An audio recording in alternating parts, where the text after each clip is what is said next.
સુરત શહેરના અશ્વિનીકુમાર વિસ્તારમાં એક નવી દુકાનના ઉદ્ઘાટન પ્રસંગે કિન્નરોની દાદાગીરી સામે આવી છે, જેમાં દુકાનદાર દ્વારા 1100 રૂપિયા આપવામાં આવતા કિન્નરો દ્વારા 5100ની માંગણી કરવામાં આવી હતી। ત્યારે દુકાનદાર તેમજ તેમના પરિવારજનો દ્વારા વિનંતી કરવા છતાં પણ કિન્નરો માન્યા નહોતા, જે બાદ અશ્વિનીકુમાર વિસ્તારમાં રહેતા સામાજિક કાર્યકર હરીશભાઈ ગુર્જરને બોલાવતા હરીશભાઈ ગુર્જર દ્વારા પણ કિન્નરોને જે રૂપિયા તમને પ્રેમથી આપે છે તે લઈ લેવાના હોય છે તેમ સમજાવવામાં આવ્યું હતું।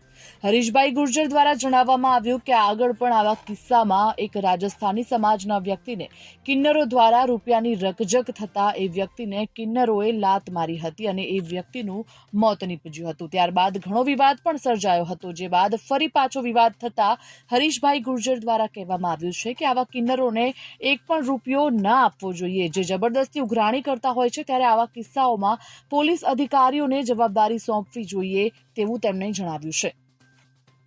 Bureau report, Gujarat fight news.